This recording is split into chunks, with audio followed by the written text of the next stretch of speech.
G'day, how you going? In this video I'm going to be painting a standard Legionnaire from the White Scars Legion using the easy glaze method. Feel free to paint along or sit back and enjoy, and let's get started.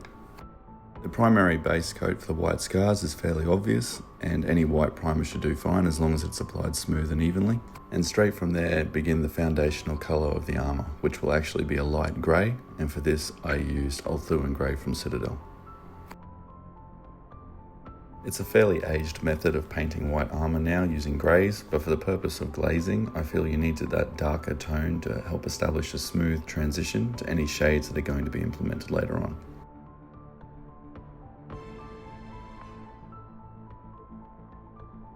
From there I began filling in the joints with watered down neutral grey from AK Interactive. Now, with white being a very unforgiving colour to work with, a few damage control practices will be included in this video, which may seem to take up more time. However, in the long run it certainly helps achieve a more tidy looking model. Such as working with recess areas like these joints, and with them being predominantly black, it's important to keep all paints very thin and easy flowing, limiting brush movement as much as possible and letting the colour flow where it needs to be.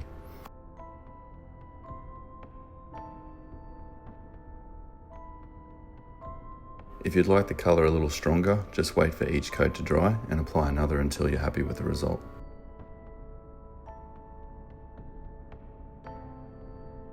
For glazing, the White Scars I chose to use greys and never an actual straight white, so here I started with Administratum Grey from Citadel and thinly applied it to the lower areas of the plating, ending my brush stroke toward the darker desired areas.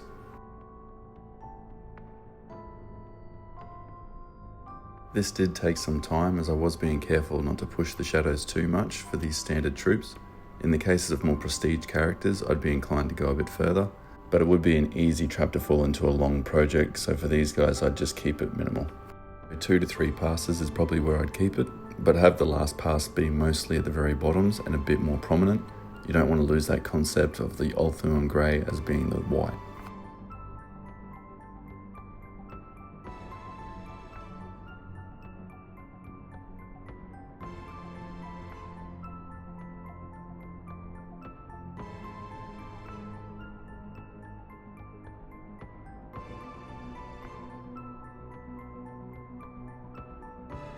So once that's done, return to your Ulthuan Grey and begin raising the highlight back up.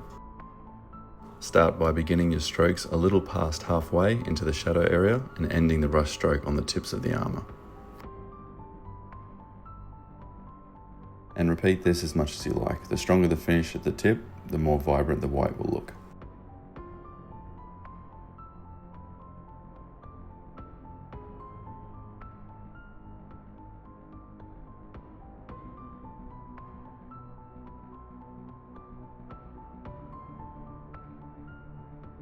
And once you're happy with the armour, I'd use this time to go back to your armour joint areas and tidy up any glazing spots that may have been hit.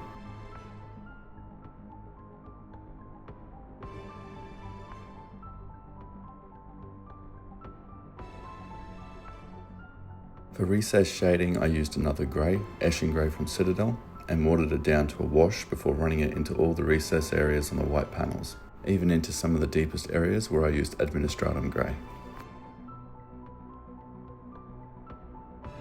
It's really easy to make mistakes at this stage and not so easy to erase them either, so just take your time, focus on one line at a time, and if you do make a mistake, try wiping the wet paint away before it dries.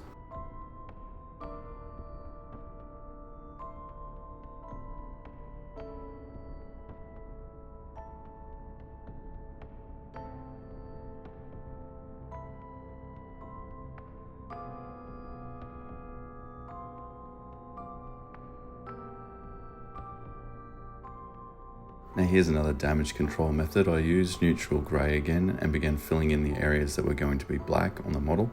The reason for this is because, funny enough, black doesn't have great coverage over white and will require multiple coats to get a solid colour, and the more you go out apart on the model with the brush, the more likely you are to make a mistake. So once all the areas that were to be black that are in direct contact with the white areas had a solid grey base coat, then I used Army Painter Black and began layering all over them carefully.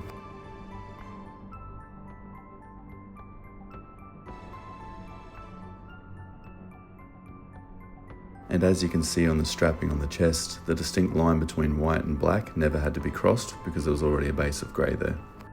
Continuing on the bolt gun, I began highlighting the black with Mechanica Standard Grey and running a thin line along all the edges of the casing.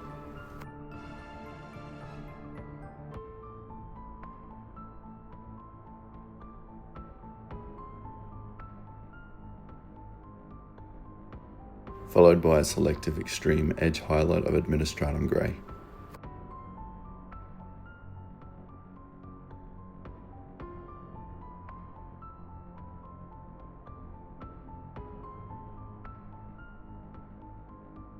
And for the strap on the bolt gun, I opted for a simple brown leather look, and so used Pro Acryl's Dark Umber as a base, and then a glaze of light umber over the top.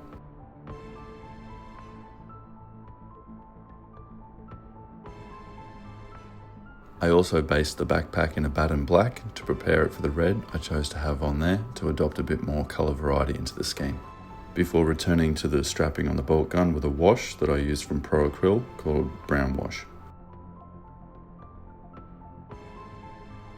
I then moved to the metallics and started on the bolt gun using AK Interactive's gun metal. Feel free to use any silvers you like, I just think AK Interactives are a lot smoother than others and have great coverage.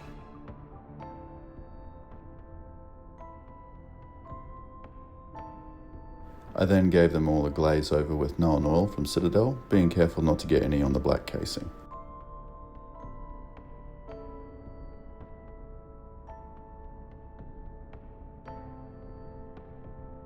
For the red on the white scars, I chose Mephiston Red from Citadel and applied about 3 thin base coats to the backpack, making sure each dried thoroughly before applying the next. And as with the metallics, feel free to make whatever area you want red for these guys. I just chose the backpack, but I've seen shoulders or wrists and even elbows in red, and it's entirely up to you.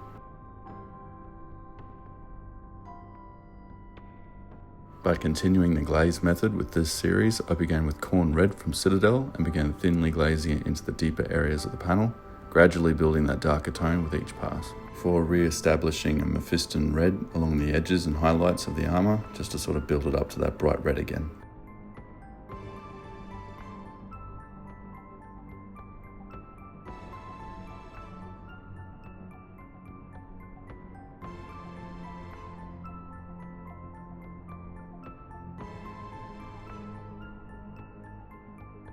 And once the blends were even and smooth, I used Evil Sun's Scarlet from Citadel and again picked out the edges and bolts.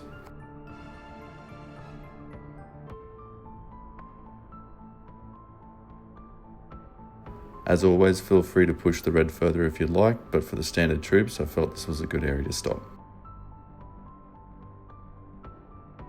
Here I used AK Interactive Oily Steel, just to give a bit of variant between the bolt gun and the backpack.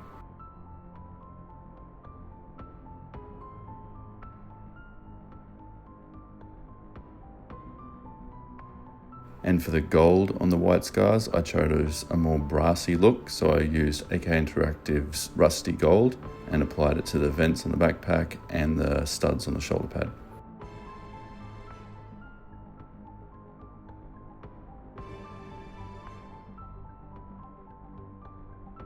And all at once gave the silver and the gold a good coat of Nuln Oil to help dull down the shine to match the gritty Horus Heresy look.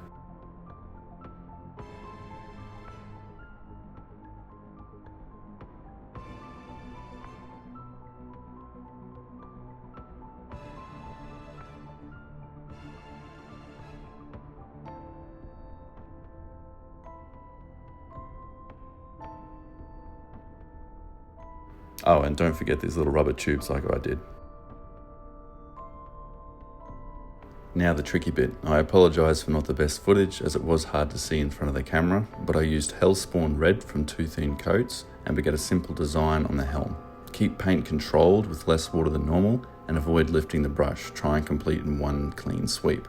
Much like the first line I did, the reason why the second came up was because the helm shape curved where I didn't want it to go, and so I had to re-establish from the base and meet up again. And I think for standard Legionnaires, less really is more in this case. Once I was happy with the design, I finished up with some grey into the eye recesses to give a little contrast, and then applied some Guilliman blue glaze. And there you go, a white scar Legionnaire. White is difficult, but keeping those control methods in place, applying colours that white can be applied over easier first, really helps avoid unfixable mistakes. And for the tribal markings, go easy for your first couple, practice those smooth lines, and remember less is more. But thank you if you made it this far. Please let me know your thoughts below and what you'd like to see next, and I hope you enjoyed it, and I'll see you in the next one. Thanks.